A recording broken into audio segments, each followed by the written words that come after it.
Good morning, friends. Today we start with the new concept, and second last unit of our subject is operator overloading and type conversion. So first of all, we have to know what is the operator overloading. So operator overloading म्हणजे काय की overload बघा नावाच आहे overloading operator. एखाद्या ऑपरेटरला आपण extra task काय करतो आपण असाइन करून देतो. एखाद्या ऑपरेटरला आपण काय करतो एक्स्ट्रा टास्क असाइन करून देतो त्याला आपण काय म्हणतो ऑपरेटर ओव्हरलोडिंग म्हणतो. काय म्हणतो आपण त्याला ऑपरेटर ओव्हरलोडिंग. एक्स्ट्रा टास्क त्याला आपण देतो. सपोज आपण किंवा एखादं वर्किंग आहे त्याचं एक सिम्बॉल आहे प्लस आहे प्लसला आपण दुसरं टास्क म्हणजे मायनस मल्टिप्ली सबस्ट्रॅक्शन किंवा आणखी ॲज अ फंक्शन म्हणून आपण काय करतो त्याचा यूज करतो त्याला आपण काय म्हणतो ऑपरेटर ओव्हरलोडिंग. मग काय दिले operator overloading is one of the many exciting features of C++ language. It is an important technique that has enhanced the power of extensibility of C++. एक चांगलं एक ॲडिशनल फीचर आहे की तुम्हाला सी प्लस प्लस एक additional तुम्हाला feature extract करण्यासाठी किंवा एक्सटेंड करण्यासाठी तुम्हाला काय केलं ह्याचा यूज केलं. You have stated more than once that C plus plus tries to make the user defined data type however in much the same way as the built-in data type. For instance, C++ permits us to add the two variables of user-defined types with the same syntax that is applied to the basic type. This means that C++ has the ability to provide the operators with the special meaning for that data type. म्हणजे एखाद्या data टाइपला किंवा व्हेरिएबलला तुम्ही एक special meaning assign करता special meaning देतो त्याला आपण म्हणतो ऑपरेटर ओव्हरलोडिंग म्हणतो. दिले बघा the mechanism of giving such special meaning to an operator is known as operator overloading. एखाद्या ऑपरेटरला तुम्ही आणखीन एक स्पेशल मिनिंग असाइन करून देता किंवा स्पेशल टास्क असाइन करून देता त्यालाच आपण काय म्हणतो ऑपरेटर ओव्हरलोडिंग असं म्हणतो. काय म्हणतो आपण त्याला operator overloading. Operator overloading provides the flexible option for the creation of new definition of most of the C++ operator. म्हणजे आपण एक नवीन डेफिनेशन क्रिएट करतो C++ ऑपरेटर. आपण एखाद्या ऑपरेटरला ऑपरेटर ओव्हरलोड करून आपण काय करतो एक स्पेशल मिनिंग त्या ऑपरेटरला एक स्पेशल मिनिंग एक स्पेशल लँग्वेज आपण काय करतो क्रिएट करतो. We can almost create a new language for our own by creative use of the function and operator overloading techniques. म्हणजे एखादं सपोज आपण प्लस साईन दाबलं की प्लस झालं पाहिजे मायनस दाबलं की मायनस झालं पाहिजे सबस्ट्रॅक्शन दाबलं की सबस्ट्रॅक्शन झालं पाहिजे. एखाद्या ऑपरेटरला तुम्ही काय करताय एक्स्ट्रा टास्क काय करता असाइन करून देता. We can overload a given addition meaning to all the C++ operator expect the following. मग कुठले कुठले ऑपरेटर आपण ॲज अ ऑपरेटर ओव्हरलोडिंगमध्ये यूज करू शकत नाही. कोणकोणते ऑपरेटर आपण ऑपरेटर ओव्हरलोडिंगमध्ये यूज करू शकत नाही आहे त्यांची लिस्ट कुठली आहे. क्लास मेंबर ॲक्सेस ऑपरेटर म्हणजे डॉट कोलन स्टार हे सगळे आपण वापरू शकत नाही. स्कोप रेझोल्युशन ऑपरेटर ठीक आहे कुठले स्कोप रेझोल्युशन ऑपरेटर आपण काय करू शकत नाही ॲज अ ऑपरेटर म्हणून आपण वापरू शकत नाही आहे. त्यानंतर साईज ऑफ ऑपरेटर यूज करू शकत नाही आहे. ठीक आहे नंतर कंडिशनल ऑपरेटर आपण ॲज अ ऑपरेटर ओव्हरलोडिंगमध्ये आपण काय करू शकत नाही यूज करू शकत नाही आहे. The exclude operators are very few when compared to the large number of operators. म्हणजे जे काय ऑपरेटर आपण यूज करू शकत नाहीत हे खूपच कमी आहेत की जे आपण रेग्युलर यूज करतो त्यापेक्षा. Although the semantic of operator can be extended, we cannot change its syntax. The grammatical rule that grown it is used such as the number of operands, precedence and associative. But definition of operator loading म्हणजे काय दिली बघा. To define an additional task to an operator, we must specify what it means in relation to the class. म्हणजे class आहे त्याचं काय relation आहे हे डिफाईन करून आपण काय करतो त्याला ऑपरेटर काय करतो त्याला एक स्पेशल मिनिंग देतो की तुला स्पेशल टास्क काय करतो आपण अप्लाय करतो. This is done with the help of special function called operator function. म्हणजे आपण एखाद्या ऑपरेटरला एक्स्ट्रा आपण फंक्शन असाइन करतो एक्स्ट्रा टास्क असाइन करतो ते कोणाचा वापर करून करतो आपण ऑपरेटर फंक्शन. ते एक्स्ट्रा फंक्शन वापरून आपण काय करतो त्याला एक्स्ट्रा टास्क काय करत असतो आपण अप्लाय करून देत असतो. Which describe the task. The general form of operator function is return type class name. Return type class name operator OP. Operator काय कीवर्ड आहे पण इथे ऑपरेटर ओव्हरलोडिंग यूज करतो म्हणून ऑपरेटर ओव्हरलोडिंग आपण यूज करतो हेच काय त्यामध्ये आपण ऑपरेटर कीवर्ड आहे OP हे ऑपरेटरला आपण नाव दिलं आहे ठीक आहे आणि function body as it is as a function name सुद्धा तुम्ही काय करू ऑपरेटर ओव्हरलोडिंग यूज करू शकता. ऑपरेटरला ॲज अ फंक्शन नेम म्हणून सुद्धा तुम्ही काय करू शकता यूज करू शकता. Where return type is type of value written by the specific operator and OP is the operator being overridden. The OP is preceded by the keyword operator and operator OP is the function name. Operator OP काय दिले as a function name म्हणून तुम्ही काय केलं use केलेलं आहे. Operator OP as a function name म्हणून तुम्ही काय केलं ते यूज केलेलं आहे. Operator function must either member function or friend function. Operator function काय असलं पाहिजे member function किंवा friend function असलं पाहिजे. A basic difference between is that friend function will have only one argument for unary operator and 2 for binary operator. मग तुम्हाला operator overloading मध्ये suppose use करायचं असेल तर तुमचं रेग्युलर फंक्शन असेल तर एक ऑपरेटर यूज करायला लागेल, आणि बायनरी फंक्शन असेल, ठीक आहे, तर एक ऑपरेटर तुम्हाला फ्रेंड फंक्शन असेल तर तुम्हाला एक ऑपरेटर यूज करावं लागेल. ठीक. This is because the object use to invoke the member function is passed implicitly and therefore available for the member function. This is not the case with friend function. Arguments may be passed with either value or by reference. The operator function are declared in the class using the prototype as follows. म्हणजे कसं declare करतात बघा, vector operator keyword आहे, ठीक आहे, plus operator symbol आहे, minus आहे, ठीक आहे. फ्रेंड फंक्शन असेल तर फ्रेंड कीवर्ड लिहितात, फ्रेंड वेक्टर ऑपरेटर, वेक्टर काय डेटा टाईप आहे, ठीक आहे, आणि प्लस काय त्याचं सिम्बॉल आहे, ठीक आहे, ऑपरेटर आपण यूज केलेलं आहे. त्यानंतर काय दिलंय बघा की vector operator minus vector and आहे, रेफरन्स व्हेरिएबल काय केलेलं आहे, रेफरन्स व्हेरिएबल तिथे काय केलं त्यांनी यूज केलेलं आहे. तर अशा पद्धतीने तुम्ही काय होऊ शकताय, एखादा ऑपरेटर डिक्लेअर करू शकता, ठीक आहे. बघा, vectors data type of class and may represent both magnitude and direction or series of points called as element. The process of overloading invokes the following steps. Create a class that defines the data type that is to be used in the overloading operation. Declare the operator function operator OP in the public part of the class. Operator OP आपण declare करू शकतो, public part मध्ये आपण declare करावं लागेल. It may be either member function or friend function. Operator function एक member function पण असू शकतं किंवा फ्रेंड फंक्शन पण असू शकतं. Define the operator function to be implement the required operation. The overall operator function can be invoked by expressions such as OP or XOP. Unary operator असेल तर तुम्ही XOP ऑपरेटर आणि Y. युनरी ऑपरेटर असेल तर तुम्ही काय शकता, पहिल्यांदा ऑपरेटरचं नाव आणि ते ऑपरेटर किंवा फंक्शन किंवा फंक्शनचं नाव मग ऑपरेटर. युनरी ऑपरेटर असेल तर तुम्ही काय करता, एक्स आणि वाय ह्या दोन्हीवरती अप्लाय करत असेल तर तुम्ही मध्ये ओपी घेता किंवा ऑपरेटर घेता. बायनरी असेल तर ऑपरेटरमध्ये ओपी ऑपरेटर तुम्ही काय पास करता. फ्रेंड फंक्शन असेल तर एक पॅरामीटर पास करता, ठीक आहे, आणि मेंबर फंक्शन असेल दोन पॅरामीटर पास करता. सगळ्यात पहिला भाग कुठला बघायचं आपल्याला, unary overloading unary operator. Let's consider the unary minus operator. Unary म्हणजे काय, ऑपरेटर आहे. A minus operator or minus operator when used in a unary takes just an one operand. Minus म्हणजे एक आपण ऑपरेंड म्हणून घेणार आहे, तिथे काही करणार नाही, बरोबर. त्यातलं काय, we know that their operator changes the sign of an operand when the applied to basic data item. म्हणजे काय होणार, त्याचं आपण बेसिक डेटा त्याचं जे मिनिंग आहे ते आपण चेंज करणार आहे. म्हणजे मायनस आहे तर मायनसच्या ठिकाणी आपण ॲज अ फंक्शन नेम म्हणून आपण यूज करणार आहे. म्हणजे मायनसचं मिनिंग काय होणार आहे, चेंज होणार आहे. लक्षात घ्या, एक गोष्ट स्पष्ट आणि क्लिअर सांगतो तुम्हाला, एक फिक्स लक्षात ठेवा की इथं जे काय तुम्ही ऑपरेटर यूज करणार आहात ते as a operator meaning consider करायचं नाही, तर ॲज अ फंक्शन नेम म्हणून कन्सिडर करायचं. ॲज अ काय करायचं, फंक्शन नेम म्हणून काय करायचं, कन्सिडर करायचं. यामध्ये दोन प्रकार आहेत, दोन प्रकारे तुम्ही ऑपरेटर यूज करू शकता, unary operator, binary operator.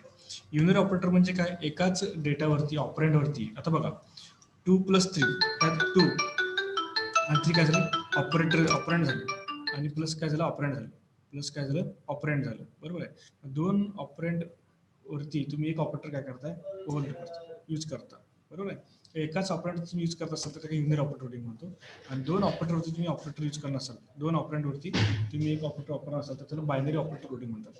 Unary operator loading असेल, रेग्युलर फंक्शन असेल तर एकही पॅरामीटर पास करावं लागत नाही. युनरी ऑपरेटर लोडिंग आहे, युनरी ऑपरेटर लोडिंग ओव्हरलोडिंग आहे विथ फ्रेंड फंक्शन आहे. ते फंक्शन जर फ्रेंड असेल तर ते तुम्हाला एक पॅरामीटर पास करावं लागेल. बायनरी ऑपरेटर लोडिंग म्हणजे दोन ऑपरेंडवरती तुम्हाला एक ऑपरेटर लोड करायचं असेल आणि रेग्युलर फंक्शन असेल तर तुम्हाला एक ऑपरेंड एक पॅरामीटर पास करावं लागतं.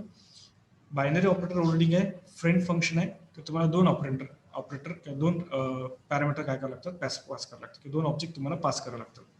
परत सांगतो बघा, युनरी ऑपरेटर लोडिंग म्हणजे काय, एकाच ऑपरेंडवरती तुम्ही ऑपरेटर ओव्हरलोड करता, एकाच ऑपरेंडवरती तुम्ही ऑपरेटर ओव्हरलोड करता, त्याला युनरी ऑपरेटर असं म्हणतात. म्हणजे -s म्हणजे एका ऑब्जेक्टवरती मायनस साईन काय करतो, ओव्हरलोड केला, ठीक आहे, प्लस एस काय ऑब्जेक्ट आहे, ठीक आहे, प्लस काय ऑपरेटर आहे, ठीक आहे. मग तुम्ही एकाच ऑपरेंडवरती काय केलं, ते ऑपरेटर ओव्हरलोड केलं, त्याला युनरी ऑपरेटर लोडिंग म्हणतात. मग ते फंक्शन रेग्युलर फंक्शन असेल तर एकही पॅरामीटर पास करावं लागत नाही युनरी ऑपरेटर लोडिंगमध्ये.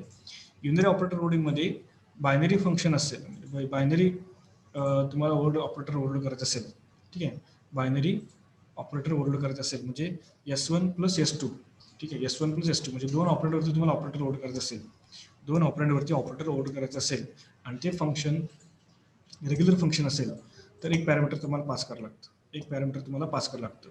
आणि बायनरी ऑपरेटर लोडिंग आहे आणि ते फ्रेंड फंक्शन आहे तर तुम्हाला दोन पॅरामीटर काय करावं लागतात, पास करावं लागतात. किती पॅरामीटर पास करावं लागतात, दोन पॅरामीटर तुम्हाला पास करावं लागतात. ठीक आहे, दिले बघा. Let's consider the unary minus operator.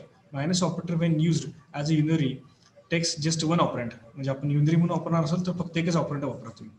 We know that this operator changes the sign of operand when applied to the basic data item. जेव्हा तुम्ही ते ऑपरेटर अप्लाय करणार त्याच्यावरती तर त्याचं बेसिक मिनिंग तुम्ही काय करणार, चेंज करणार. बेसिक मिनिंग तुम्ही काय करणार, चेंज करणार. Because we can use that operator as a function name. We can use that operator as a function name. We will see here how to overload this operator so that it can be applied to an object in much same way as applied to an int or float variable. Int आणि float variable कसं आपण use करतो तसं आपण use करणार आहे. The unary minus when applied to the object should change the sign of each of its data item. प्रत्येक data आयटमचं meaning काय आपले चेंज होणार आहे. इथे काय दिलं बघा, इन्क्लूड iostream.h क्लास स्पेस, क्लासचं काय नाव दिले स्पेस. प्रायव्हेटमध्ये काय व्हेरिएबल डिक्लेअर केलं, इंट एक्स वाय झेड. पब्लिकमध्ये वाईड गेट डेटा, त्यामध्ये पॅरामीटर आपण पास केले इंट ए बी सी.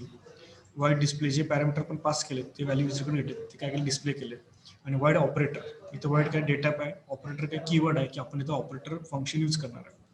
काय करणार, ऑपरेटर फंक्शन यूज करणार आहे. ठीक आहे, आणि इथं साईन का वापरलं आपण मायनस, साईन का वापरले minus. Wide space function definition लिहितो, आउटसाइड द क्लास डेफिनेशन आहे.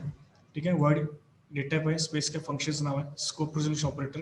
फंक्शन आणि त्या क्लासमध्ये काय रिलेशन आहे, कोणत्या क्लासचे फंक्शन हे रिलेशन डिस्प्ले करण्यासाठी आपण काय वापरतो, स्कोप रिझोल्यूशन ऑपरेटर वापरतो. त्यानंतर गेट डेटा घेतलेला आहे, इंटमध्ये ए बी सी पास केलेला आहे. रिस्पेक्टिव्हली एची व्हॅल्यू एक्सला, बीची व्हॅल्यू वायला आणि सीची व्हॅल्यू झेडला आपण दिलेली आहे. जे व्हॅल्यू आपल्याकडे आलेले आहेत ते आपण डिस्प्ले केलेले आहेत. Word space display cout x, cout y, cout z, इथं आपण काय प्रिंट केलं, वन बाय व्हॅल्यूज काय केली, प्रिंट केली. त्यानंतर काय केलं, ऑपरेटर ओव्हरलोड केलेलं आपण. Wide space operator minus, wide space operator minus. ठीक आहे, एक्स वरती मायनस एक्स अप्लाय केलेलं आहे, वाय वरती मायनस वाय अप्लाय केलेलं आहे, झेड वरती मायनस झेड काय केलं आपण अप्लाय केलं आहे. ॲज अ एक्झाम्पल म्हणून दिलेलं आहे.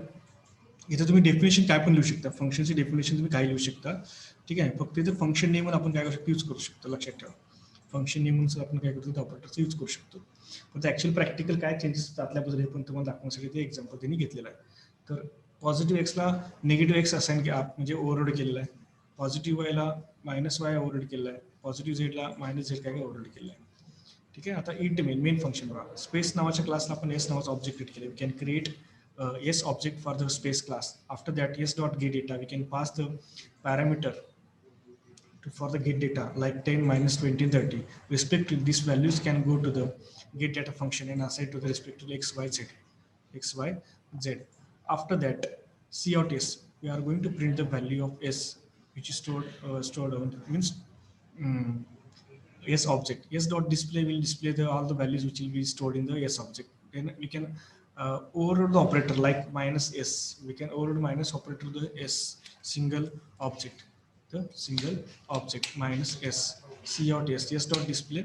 When after the overloading the operator, the values will be changed into the s.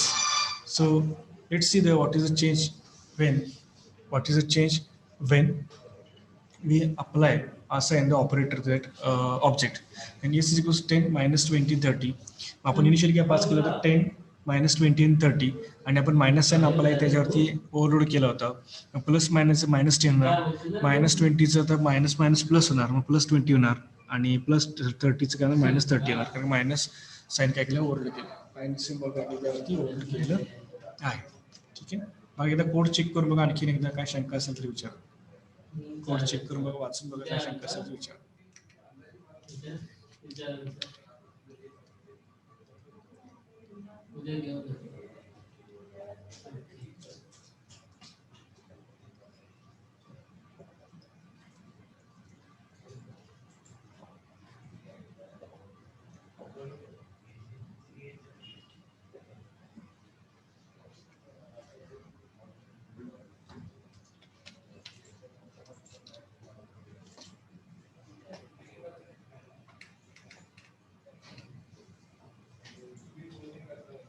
खालचा कोड चेक करा, function definition.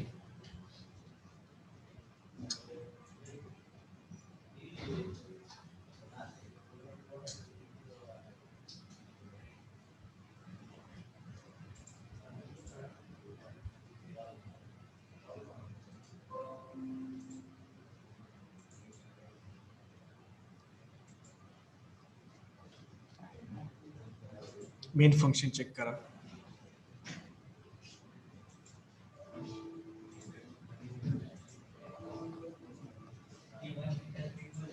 Main function check करून बघा.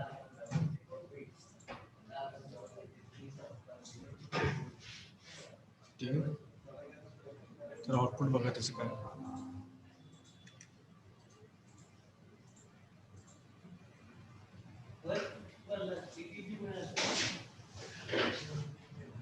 ठीक आहे, तर अशा पद्धतीने तुमचं फंक्शन आहे युनियन ऑपरेटर वगैरे. तर विथ फ्रेंड फंक्शन असेल तर तुम्हाला काय करावं लागतं इथं बघा. तुम्हाला आणखीन एक पॅरामीटर तुम्हाला पास करावं लागतं. It is possible to overload union operator using the friend function as shown below. With friend function असेल तर तुम्हाला काय करावं लागतं इथं, एक अँड साईन यूज करावं लागतं. कारण फ्रेंड फंक्शन कोणाचंच नसतं, कुठल्याही क्लास रिलेटेड नसतं. तुम्हाला एक पॅरामीटर पास करावं लागतं, s dot x equals to s dot y. ठीक आहे, अशा पद्धतीने तुम्हाला काय फंक्शन ओव्हरलोड करावं लागतं युझिंग फ्रेंड फंक्शन. ते आपण सेपरेट बघूच. आता काय बघूया आपण overloading binary operator. Binary operator कसं ओव्हरलोड करायचं आपण ते बघू. जसं आपण एका ऑपरेंडवरती एक ऑपरेटर ओव्हरलोड केला, तसं दोन ऑपरेंडवरती आपण ऑपरेटर ओव्हरलोड करणार आहे. दोन ऑपरेंडवरती आपण काय ऑपरेटर ओव्हरलोड करणार आहे. दोन ऑपरेंडवरती आपण ऑपरेटर ओव्हरलोड करणार आहे. म्हणजे काय म्हणतो आपण बायनरी ऑपरेटर ओव्हरलोडिंग. काय म्हणतो आपण याला, binary operator overloading. We have just seen how to overload an unary operator. The same mechanism can be used to overload binary operator. जसं युनियन ऑपरेटरवरती आपण मेकॅनिझम यूज केलं, कन्सेप्ट यूज केलं, तसंच आपण काय करणार आहे बायनरी ऑपरेटर लोडिंगवरती पण अप्लाय करणार आहे. How to add two complex number using the first friend function statement like. ठीक आहे, मी जर युझिंग फ्रेंड फंक्शन दिलं आहे, तर c is equals sum a comma b, दोन पॅरामीटर पास केले, तर दोन ऑपरेटरवरती आपण इथे यूज करणार आहे. Was used, the function notation can be replaced by the natural looking expression that is c is equals to a plus b. दिसताना असं दिसणार आहे, तर आता कॉम्प्लेक्स नंबरची काय ॲडिशन होणार आहे. By overloading the plus operator using the operator plus function, the program illustrate that hash include string.h class complex float x float y. Complex नावाचं कन्स्ट्रक्टर घेतलं आपण, जे काही क्लासचं नाव आहे ते तुमच्या कन्स्ट्रक्टरचं नाव आहे. Complex float real float imaginary, real number image number घेतला आहे. रिअल नंबर एक्सला असाइन केलेला आहे, इमेज नंबर वायला असाइन केला आहे. कॉम्प्लेक्स ऑपरेटर प्लस आणि कॉम्प्लेक्स. ठीक आहे, इथं रेग्युलर फंक्शनमध्ये आपण एक पॅरामीटर पास केलेलं आहे. जसं आपण बघितलं तर रेग्युलर फंक्शन असेल तर आपण एक पॅरामीटर पास करतो, फ्रेंड फंक्शन असेल तर दोन पॅरामीटर आपण काय करतो पास करतो बायनरी ऑपरेटर ओव्हरलोडिंगला. कॉम्प्लेक्स नावाचं कन्स्ट्रक्टर घेतलेलं आहे, त्यामध्ये ऑपरेटर कीवर्ड आहे की ऑपरेटर फंक्शन डिक्लेअर करतो, प्लस काय तुमच्या ऑपरेटरचं नाव आहे. मग ते बायनरी ऑपरेटर ओव्हरलोडिंग आहे म्हणून आपण काय केलं, एक पॅरामीटर आपण काय केले पास केलं. बायनरी ऑपरेटर ओव्हरलोडिंग म्हणून एक पॅरामीटर आपण काय केले पास केलेलं आहे. नंतर व्हॉइड डिस्प्ले नावाचं फंक्शन घेतलं आहे, क्लास ओपन केलेला आहे, क्लास क्लोज केलेला आहे. कॉम्प्लेक्सला कॉम्प्लेक्स नावाचा क्लास आपण डिक्लेअर केला आहे, scope operator operator plus operator symbol म्हणजे ऑपरेटर कीवर्ड आहे, आपण ऑपरेटर यूज करतो. प्लस काय तुमच्या ऑपरेटरचं नाव आहे. आणि कॉम्प्लेक्स सी कन्स्ट्रक्टरला आपण काय केलं, क्लासला काय केलं सी नावाचा ऑब्जेक्ट पास काय केलं क्रिएट केलं. ठीक आहे, टू नावाचा ऑब्जेक्ट काय केलं सी नावाचा ऑब्जेक्ट आपण काय क्रिएट केलं, कारण पॅरामीटर आपल्याला पास करावा लागतो बायनरी ऑपरेटर ओव्हरलोडिंगला. ठीक आहे, फंक्शन डेफिनेशन बघा कसं लिहिलं आहे. कॉम्प्लेक्सला टेम्प नावाचं आपण ऑब्जेक्ट क्रिएट केला, टेम्पररी व्हॅल्यू स्टोअर करला. Temp x equals to x plus c dot x. बघा आपल्याला आणखीन एक व्हॅल्यू पास केलेली आहेत, दोन ऑब्जेक्टमध्ये व्हॅल्यू घ्यायची आहेत ना, C1 C2 C3. तर पहिला जो सी मधला डेटा आहे तो डायरेक्ट येणार आहे. C2 मधला डेटा येण्यासाठी इथं बघा C1 C2 C3 तीन ऑब्जेक्ट्स आहेत. C3 is equals to C1 plus C2. मग इथे कसं होणार आहे, एक्स हे सीचा ऑब्जेक्ट C1चा ऑब्जेक्ट आहे, C1 मधला डेटा आहे. C2 मधला डेटा आपण डायरेक्ट घेऊ शकत नाही, त्यासाठी आपण काय ऑब्जेक्ट क्रिएट केलं C2 मधला डेटा येण्यासाठी आपण सी डॉट एक्स आणि ती व्हॅल्यू स्टोअर करावी C3 मध्ये. इथं बघा काय का C3 मध्ये आपण व्हॅल्यू स्टोअर केली पाहिजे. मग आपण काय केलं तिथं टेम्प डॉट एक्स. ठीक आहे, असं स्टोअर होणार आहे. एक्समध्ये काय असणार आहे C1चा तीन ऑब्जेक्ट क्रिएट केले. एक्समध्ये C1चा डेटा, सी डॉट एक्समध्ये C2चा डेटा आणि टेम्प डॉट एक्समध्ये C3चा डेटा काय तुमचा स्टोअर होणार आहे. सेम तसं सेकंड एक्स झालं तसं वाय, C1 मधला वाय, C2 मधला वाय आणि C3 मध्ये ॲडिशनची स्टोअर. तसं वरती C1 मधला एक्स, C2 मधला एक्स आणि C3 मधला एक्स मध्ये व्हॅल्यू काय तुमची स्टोअर होणार आहे. आणि सगळं काय आपण टेम्प काय रिटर्न करणार आहे, टेम्प काय करणार आपण रिटर्न करणार आहे. वाय कॉम्प्लेक्समध्ये काय display cout x plus j y पर्यंत केलं आपण, हे प्लस सिम्बॉल वापरलं आहे. ठीक आहे, आणि एक्स आणि वाय एक्स आणि वायची काही आपण ॲडिशन केलेली आहेत. इंट मेन कॉम्प्लेक्सला C1 C2 C3 objects create केले कॉम्प्लेक्सला. C1, C2, C3 object select केले. C1 is equal to complex 2.5 3.5 parameter पण पास केले. तर रिस्पेक्टिव्हली कुठे जातील? इथं हा ऑब्जेक्टला जातील. ठीक आहे, एक्स आणि वायला कशा जातील? एक्स आणि वायला जातील. ठीक आहे. नंतर C2ची व्हॅल्यू काय येणार? 1.6 आणि 2.7 हे जाते. नंतर शेवटी काय C3 is equal to C1 plus C2 आपण काय केलं? ॲडिशन केलं. C1 प्लस C2 ची काय केली? आपण ॲडिशन केलेली आहे. C1 equals to C1 dot display, C1 ची व्हॅल्यू सगळी प्रिंट होणार, C2 डॉट डिस्प्लेची सगळी व्हॅल्यू प्रिंट होणार आणि C3 डॉट व्हॅल्यूची व्हॅल्यू तुमच्याकडे प्रिंट होणार आहे. इथं बघा C1 मध्ये काय दिलं आहे? 2.5 आणि 1.6 म्हणजे C1चा X आणि C2चा X ह्याची ॲडिशन म्हणजे आउटपुट किती येणार आहे? 4.1. कळलं का? C1चा X आणि C2चा X C3च्या X मध्ये व्हॅल्यू त्याची ॲडिशन काय स्टोअर केली आहे. आणि इथे काय केलं बघा, C1चा Y आणि C2चा Y. C1चा Y किती आहे? 3.5. C2चा Y किती आहे? 2.7. बरोबर आहे. आणि याची दोघांची ॲडिशन कुठे स्टोअर केली? C3 मध्ये. ते झाले 6.2. अशा पद्धतीने आपण काय केलेलं आहे ते बायनरी ऑपरेटर यूज केलेलं आहे. दोन ऑपरेंटवरती ते ऑपरेटर यूज करतो म्हणजे आपण काय म्हणतो? Binary operator overloading. दोन ऑपरेंटवरती आपण ऑपरेटर यूज करतो किंवा वापरतो म्हणजे आपण काय म्हणतो? बायनरी ऑपरेटर ओव्हरलोडिंग असं म्हणत असतो. कोड चेक करा आणखीन एकदा. बायनरी ऑपरेटर ओव्हरलोडिंग काय शंका असेल तर विचार.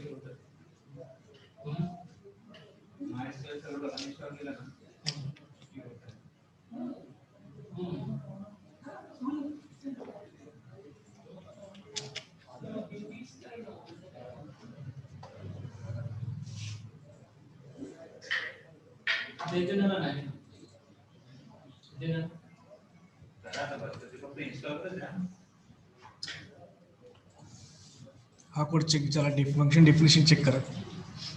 फंक्शन डेफिनेशन चेक करा सगळे.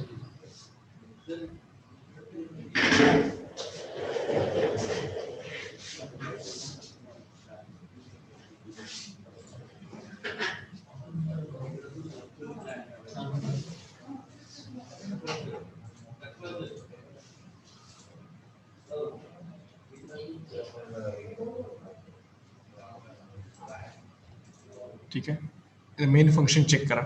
मेन फंक्शन आउटपुट दोन्ही दिले त्यामध्ये.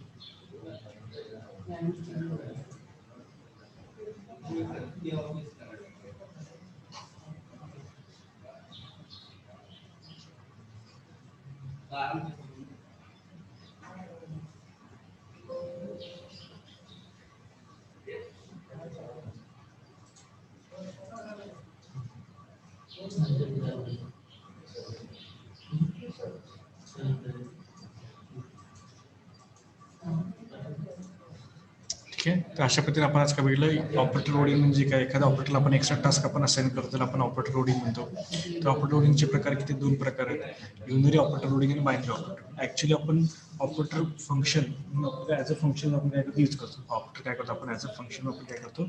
यूज करतो. बरोबर आहे. युनरी ऑपरेटर लोडिंग आणि binary operator loading. Unary operator overloading म्हणजे काय? एका सिंगल ऑपरेंटवरती तुम्ही एक ऑपरेटर लोड करता. सिंगल ऑब्जेक्टवरती तुम्ही ऑपरेटर ओव्हरलोड करता. त्याला आपण काय म्हणतो? Unary operator overloading. Binary operator loading म्हणजे काय? दोन ऑब्जेक्टवरती तुम्ही ऑपरेटर ओव्हरलोड करता. दोन ऑब्जेक्टवरती तुम्ही ऑपरेटर ओव्हरलोड करता. त्याला आपण काय म्हणतो? Binary operator overloading. काय म्हणतो आपण त्याला? Binary operator overloading. तेच फंक्शन बघा. आणखीन डिटेलमध्ये तुम्ही गेला, युनरी ऑपरेटर ओव्हरलोडिंग आहे. रेग्युलर फंक्शन असेल तर एकही पॅरामीटर पास करावं लागत नाहीये. युनरी ऑपरेटर ओव्हरलोडिंग आहे. फ्रेंड फंक्शन आहे तर एक पॅरामीटर तुम्हाला पास करावं लागतं. एक पॅरामीटर तुम्हाला पास करावं लागतं. बायनरी ऑपरेटर लोडिंग आहे. रेग्युलर फंक्शन आहे तर एक पॅरामीटर तुम्हाला पास करावं लागतो. बायनरी ऑपरेटर लोडिंग आहे. फ्रेंड फंक्शन आहे तर तुम्हाला दोन पॅरामीटर पास करावं लागतात. ही C++ मध्ये सगळ्यात किचकट कन्सेप्ट आहे. शक्यतो कुणी शिकवत नाही. परंतु इंटरव्ह्यूला ॲप्टिट्यूडला हे तुम्हाला विचारतात की किती डेप्थमध्ये तुमचा अभ्यास आहे काय. आणि हेच कन्सेप्ट विचारतात. Junior operator loading with friend function, dot friend function, binary म्हणजे काय, ह्याच गोष्टी तुम्हाला बेसिकली विचारतात. त्यामुळं ते तुम्ही व्यवस्थित लक्षात ठेवा. ठीक आहे. आणि काय प्रॉब्लेम असेल तर तुम्ही विचारू शकता. कन्सेप्टमध्ये काय इश्यू असेल, काय प्रॉब्लेम असेल तर विचारू शकता.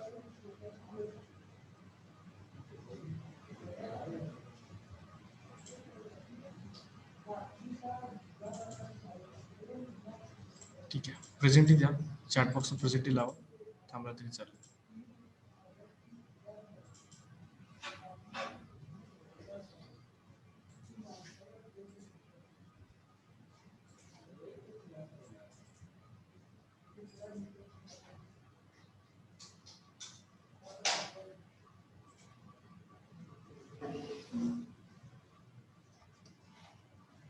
ठीक आहे, थँक्यू.